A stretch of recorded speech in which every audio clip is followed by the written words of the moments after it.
Good morning. Happy Valentine's Day.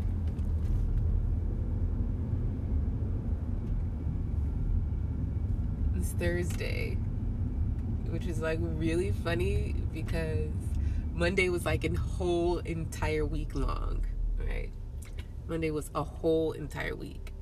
And so we got to Wednesday and I was just confused because I thought it was like, I was confused because it was like, Monday felt like Monday, Tuesday, and Wednesday. So when we got to Wednesday, I really didn't know like what was going on with the space-time continuum. Anyways,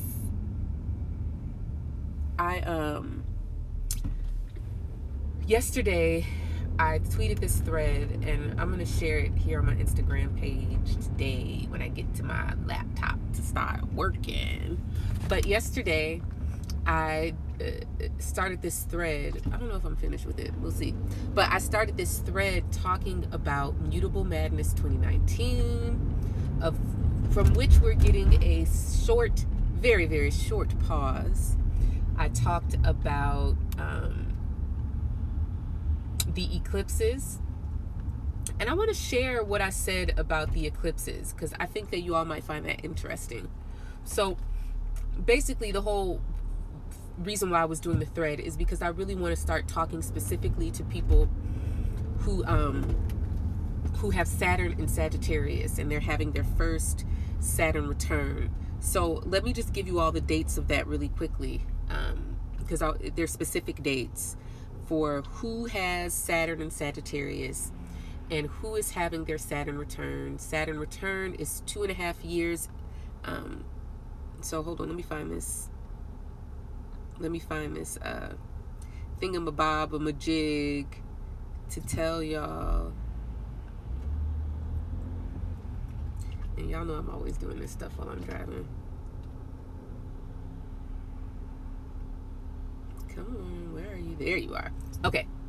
You are in the midst of your Saturn return if you were born December 17th, 1987 through March 20th, 1990.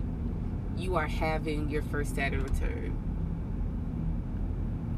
You are also having your first Saturn return if you were born between June 20th, 1990 and December 14th, 1990.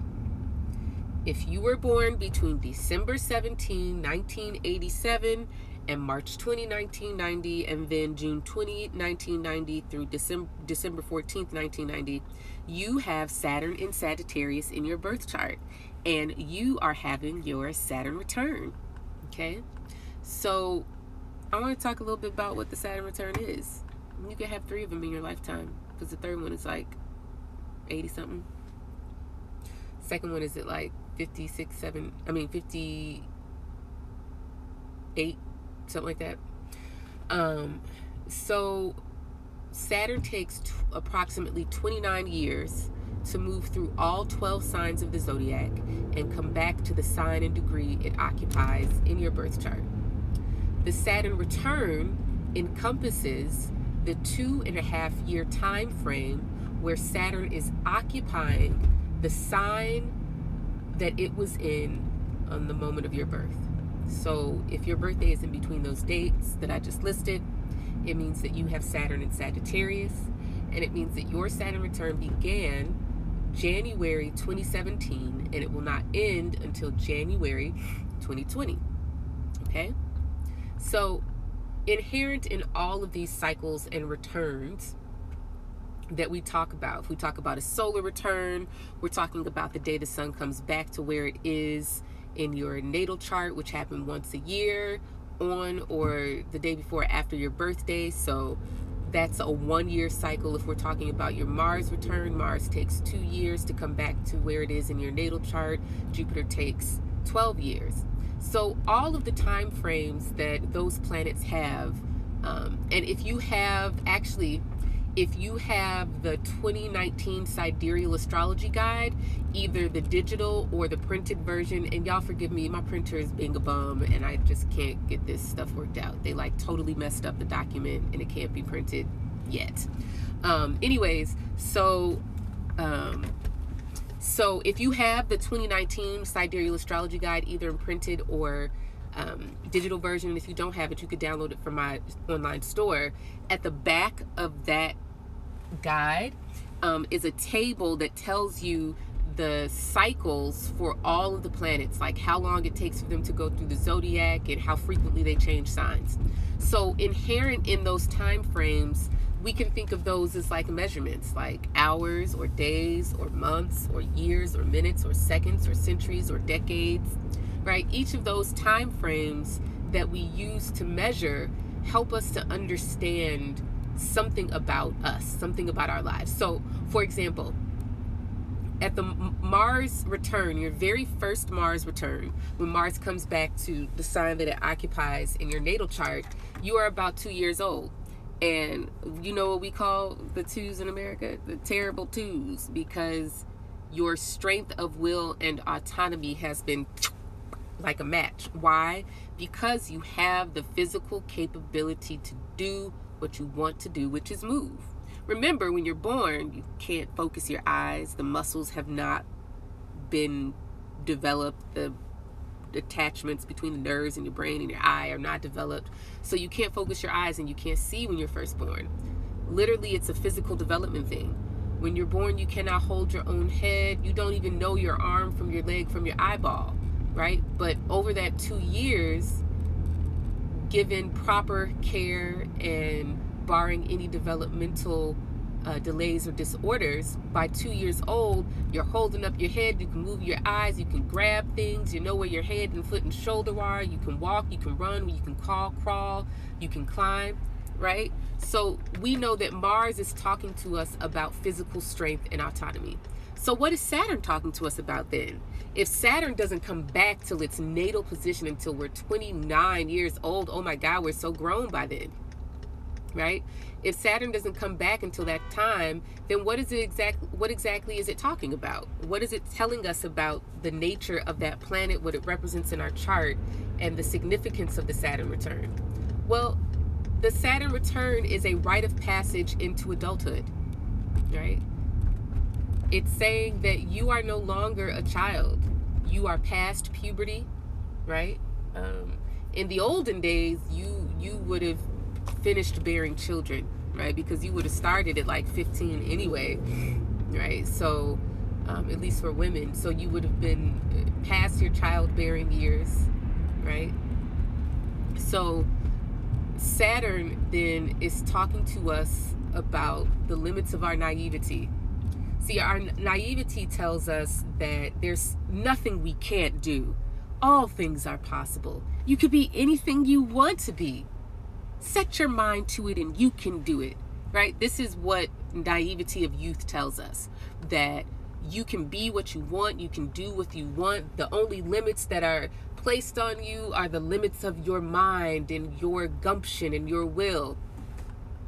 Now, some of us experience the gravity and sobriety of Saturn very early. But for some of us, it is not until our Saturn return and we reach this moment of crossing into adulthood that we realize that not only can we not have, do, and be anything and everything, right? Actually, we don't want to have, do, and be anything and everything. Choice is exhausting. One of the things that I hear my clients say, because I do a special Saturn return reading, and even for my clients who are in their second Saturn return, it's wild, right?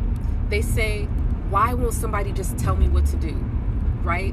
Because the variety of options and choices about how to move forward in our lives is paralyzing. And at the Saturn return, it's paralyzing because we fear making the wrong decision. And more than that, we fear that we cannot cope with the consequences of the decision that we make. But the whole point of the Saturn return is for us to come into some clear definition about where the walls and ceilings are in our lives. The walls determine the path that we can take, the path of possibility. And the ceilings give us, they humble us, first of all, right? Because ceilings say, don't get too big for your britches, right? But in essence, we're learning that there are real limits in the world. You can't have everything. I don't care what your little law of attraction and all that bull yang says. You cannot and will not have everything. It ain't happening. Some people will never be materially stable. Some people will never get better. They'll stay sick and then they'll die. Some people will never get the job that they want. Their career will never take off. But the naivety of youth tells you to keep holding on to faith. The Saturn return says, hey, guess what, boo? You're not going to live forever. You ain't rich. You ain't got all the money in the world. There are only 24 hours a day. Half of those you got to sleep and wash your butt and eat. So what you going to do with the rest of them? Saturn return beckons us to take a sober assessment of who and what we are and what is available to us. And with those, we say these are the tools that I shape my life with, right? Saturn doesn't care what you should have, right? This is why people who have Saturn in Aries and Saturn in Leo really struggle, because that sense of entitlement doesn't lend itself well to Saturn. Saturn says you got to earn and deserve right now. If you were born between those dates I listed, December 20th, 1987 to March something, 1990, and I don't remember, and then June 1990 and December 1990, y'all gonna have to rewind the video or just go to my Twitter page and check my media, because I posted a graphic, and I'm gonna post it on here too, so don't worry, I'll get y'all those dates. But if you are 29, 30, going on 31 years old, you are having your Saturn return, and you have Saturn in Sagittarius. Now, Saturn is uncomfortable in Sagittarius because Saturn is all... Two folks almost ran right into each other. Saturn is all about how much you got, what you gonna do with it. Not how much you think you should have, not how much you believe you could have, not what you gonna get at some point. It's like, no, what you got in your pocket right now, what you got in your brain, what you got in your body. And Saturn says, deal with these limits. One of the things and sentiments that often happens during the Saturn return is that the sobriety is almost deafening. This sense that you can't even grasp on to the hope of youth.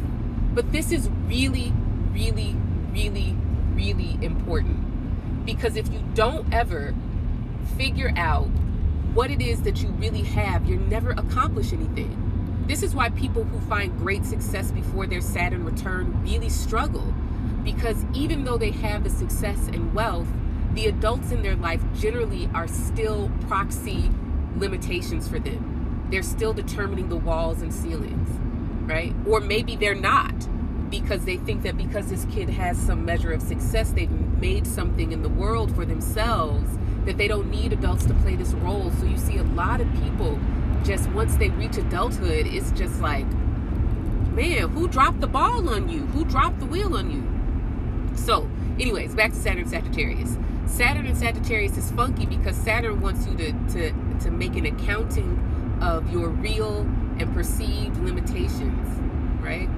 And Sagittarius is like, there's something more important than me reckoning with limitations. And there's something that shapes how I reckon with my limitations in my life, in my body, in my mind, in this world. And that is my political and moral, spiritual, religious convictions. It is my core value. It is my intentions that inform the choices that I make. That's what it is for Saturn and Sagittarius. And so now it becomes about using your limits, or rather allowing your convictions to shape your limits. Really, really, really, really great example of someone having their Saturn return in Sagittarius is Alexandria AOC. I don't even know her full name because all I see is AOC, the new congresswoman from New York.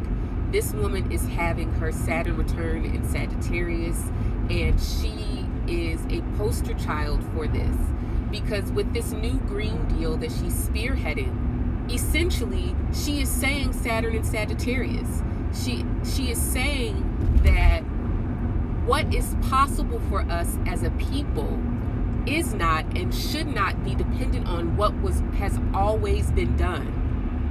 The limits of possibility are not precedent and practicality. If we believe something strong enough, then we will figure out how to allocate resources towards that thing that we value. If we value this earth, if we value our country, if we value the citizens in this country, then we will figure out how to allocate resources and reconfigure the limits that we have in this world in order to save it.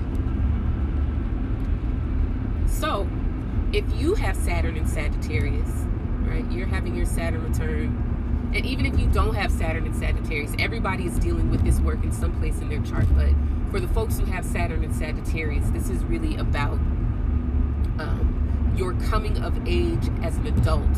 And really, if you think about the previous generation who has Saturn in Sagittarius, these are people who are 60 years old right now, right? When were these people coming of age? They were coming of age when Dr. Martin Luther King was assassinated, Malcolm X was assassinated, JFK was assassinated, the Civil Rights Movement, the March on Selma, right? The Vietnam War, the Cold War. People who are having their second Saturn return right now came up in a time period that was just as politically fraught as the present. And so even at their Saturn return, they had the same instruction in their chart.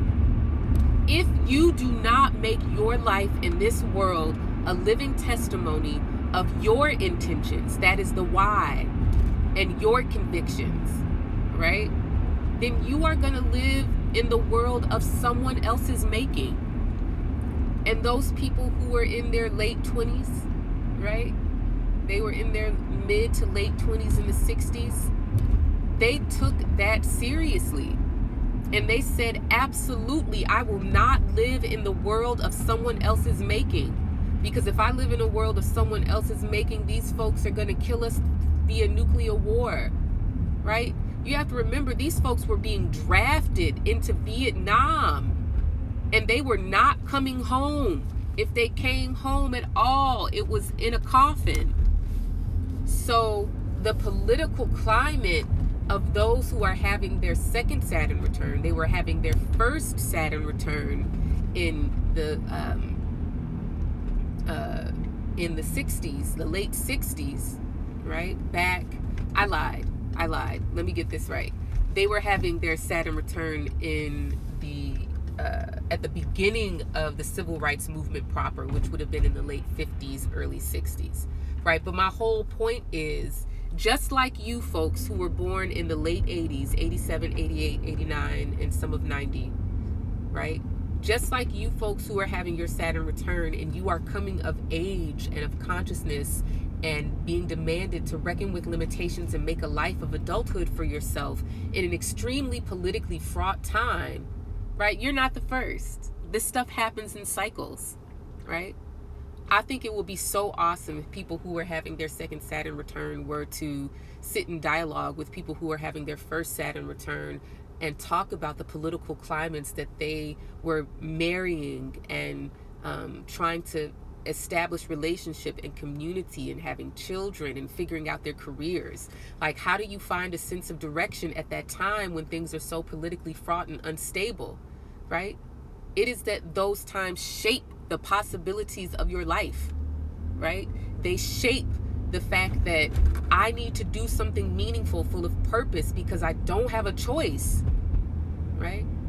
So what I'm going to do, and I'm going to make this official an announcement, is what I want to do is that for all of you who have birthdays within that time frame, I have a Saturn Return reading that I'm going to offer a special price for. And for those of you who have your Saturn in Sagittarius or having your first Saturn return, when you book your reading, I will send you a free digital download of the 2019 Eclipse Guide. And the reason why I'm going to do this for you is because these eclipses have already begun the work of blowing up your situation, okay?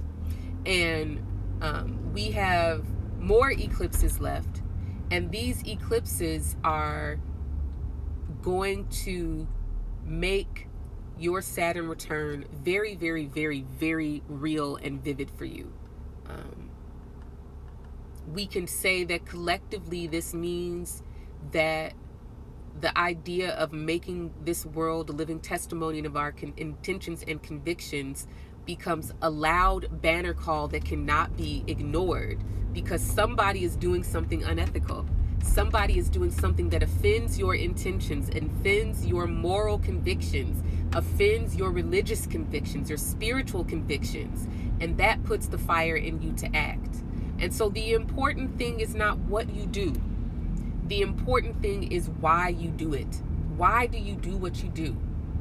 The other reason why I want you guys who have Saturn and Sagittarius to have this eclipse guide is because Jupiter you guys are so lucky. You're lucky son of a guns among the brr. Jupiter comes to Sagittarius.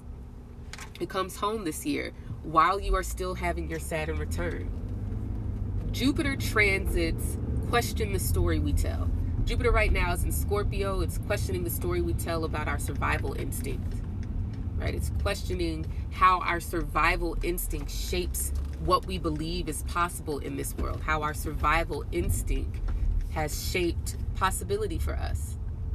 But when Jupiter comes to Sagittarius, right? Jupiter is no longer concerned with the survival instinct. It's concerned with what you believe is possible, period.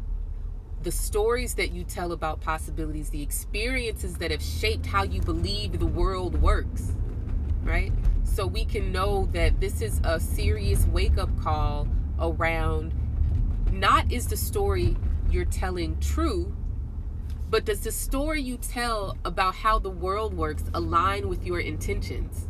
See, this is the thing. This is not about truth or lies or honesty or fact or fiction, because all stories are fiction if you think about it. It just depends on who you ask, right? I don't really believe that, but I'm just saying that because it's kind of true. But my whole point being that the question is not whether you believe, it's not whether the story you believe about the way the world works is true or false. The question is, what are your intentions? See, this is the thing about fire signs, especially Sagittarius. Fire, what does fire do?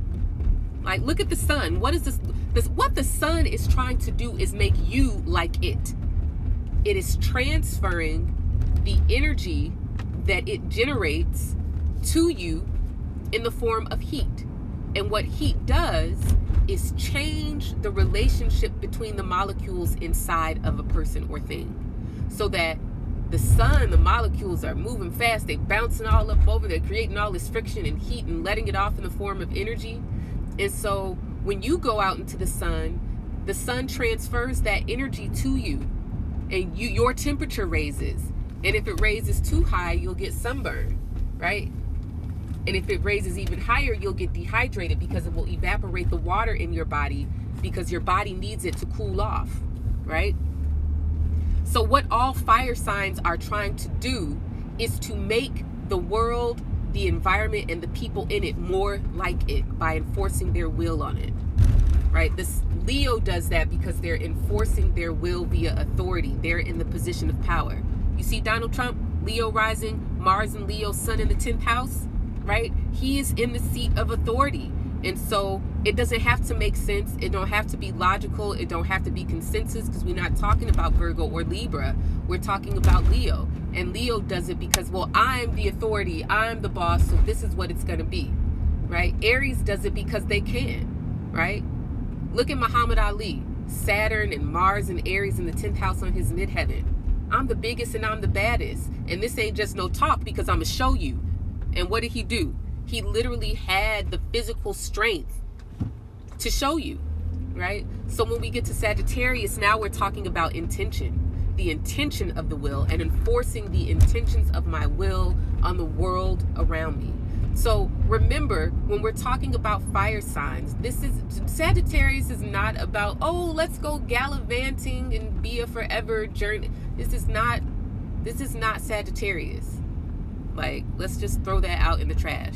Sagittarius is a fire inside of me that I need to feed by acting with intention. And all intention says, it's not a to-do list.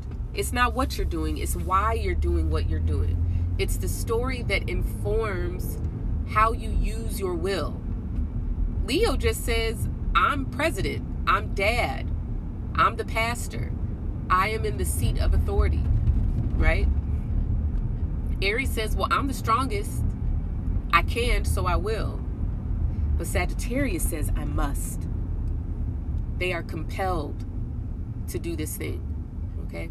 So with Jupiter coming back to Sagittarius, we all feel that fire and that compulsion to act. And if we look back in history, the last time Saturn was in Sagittarius with Jupiter, I mean, it makes sense. People felt this same do or die attitude about being politically and socially active and using their voice to magnify what they wanted the world to look like. So all of that to say, be on the lookout on Instagram, Twitter, wherever you follow me, because if you are having a birthday or you're born between the dates that I listed earlier in this video, you're having your Saturn return, and I'm going to be offering a special, and I'm going to offer you a free F-R-E-E. I got to take this call. I'm going to offer you a free thing, a free download of the 2019 eclipse guide. Okay, I got to take this call. Yeah, I'll talk to y'all later. Bye.